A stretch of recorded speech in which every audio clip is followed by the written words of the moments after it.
जानवरों को लगा कोरोना का टीका। अमेरिका के चिड़ियाघर में बाघ और भालुओं को भी लग रही वैक्सीन। उत्तर प्रदेश में बीजेपी ने 67 जिला पंचायतें जीती, लेकिन क्षत्रिय बाहुबलियों के सामने बेबस रही बीजेपी। गुजरात में खुद को विष्णु का अवतार बताने वाले कर्मचारी की धमकी, ग्रेजुएटी दो वरना सूखा ला दूंगा। दिल्ली में न भीड़ में काबू न कोरोना नियमों का पालन, खुलकर फिर बंद हुए दिल्ली के कई बाजार। उत्तर प्रदेश के आगरा में पुलिस लाइन में निकली बदमाशों की बारात, शादी, लूट और चोरी की घटनाओं को देते थे अंजाम। नमस्कार, आपका स्वागत है न्यूज नेटवर्क में और आपके साथ मैं हूं समीक्षा दीक्षित। जिस तरह से कोरोना की सेकेंड वेव की रफ्तार अब धीमी पड़ गई है, तो वहीं अब खबरें आने लगी हैं कि तीसरी वेव भी जल्द ही भारत में दस्तक देने वाली है। आपको बता दें कि कुछ रिपोर्ट्स का मानना है कि भारत में तीसरी वेव अक्टूबर से नवंबर के बीच आ सकती है। लेकिन अब सवाल ये उठता है कि क्या थर्ड वेव बच्चों के लिए ज्यादा खतरनाक साबित हो सकती है। कुछ एक्सपर्ट्स का कहना है कि सेकेंड वेव जिस तरह से युवाओं के ऊपर ज्यादा असर पड़ा था सेकेंड वेव का, तो वहीं थर्ड वेव का असर बच्चों पे ज्यादा पड़ेगा।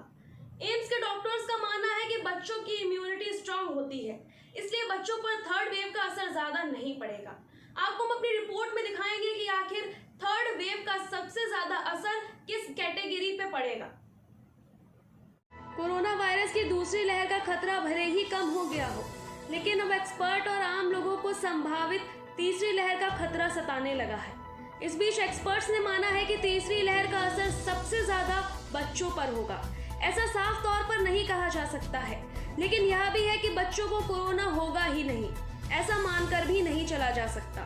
कुछ एक्सपर्ट से पूछा गया कि अगर बच्चों में कोविड का खतरा कम है, तो भी क्या उनको मास्क लगाना जरूरी है। इस पर डॉक्टर की राय माने तो उन्होंने कहा है कि बच्चों को भी मास्क लगाना चाहिए। आगे कहा गया है कि 2 साल से ऊपर के सभी बच्चों को मास्क लगाना जरूरी है। छोटे बच्चों को कवर करने के लिए फेस शील्ड लगा सकते हैं। आपको बता दें कि शेफाली गुलाटी एम्स की न्यूरोलॉजिस्ट, उनका कहना है कि एम्स ने सीरो पॉजिटिविटी का सर्वे किया था। इसमें पाया गया था कि 2 से 17 साल के बच्चों में सीरो पॉजिटिविटी रेट 55% था, वही वयस्कों में यह 62% था। मतलब कोरोना की आई लहरों में बच्चों पर भी असर हुआ है, हालांकि उनको गंभीर लक्षण नहीं दिखे। आइए अब जानते हैं कि इस बीच स्कूल को खोलने पर एक्सपर्ट की क्या राय है। कोरोना काल में लंबे वक्त से बच्चे घर पर हैं। एक्सपर्ट से स्कूलों के खोलने पर जब सवाल पूछा गया तो डॉक्टर अमित सेन, बाल मनोचिकित्सक, ने कहा कि जब अनलॉक में धीरे धीरे सब कुछ खुल रहा है तो स्कूल को भी खोला जाना चाहिए। डॉक्टर लिम ने भी इसका समर्थन किया है। वहीं डॉक्टर शेफाली गुलाटी ने कहा है कि जब बच्चों को वैक्सीन लगनी शुरू हो जाए तभी स्कूल खोला जाना चाहिए, वरना कोरोना का संक्रमण बच्चों पर ज्यादा तेजी से असर कर सकता है।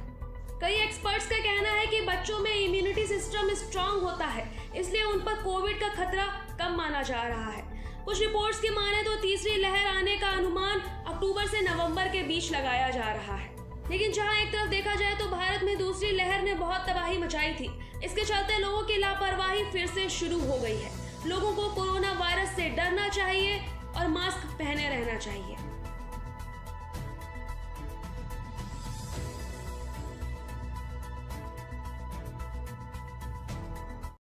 तो आपने देखा किस तरह से थर्ड वेव का असर सिर्फ बच्चों पे ही नहीं, बाकी उम्र के लोगों पर भी पड़ सकता है। जिन्होंने वैक्सीन लगवाई है उनको भी सतर्क रहने की जरूरत है। मेरे साथ फिलहाल इतना ही। बाकी खबरों के लिए आप देखते रहिए न्यूज नेटवर्क।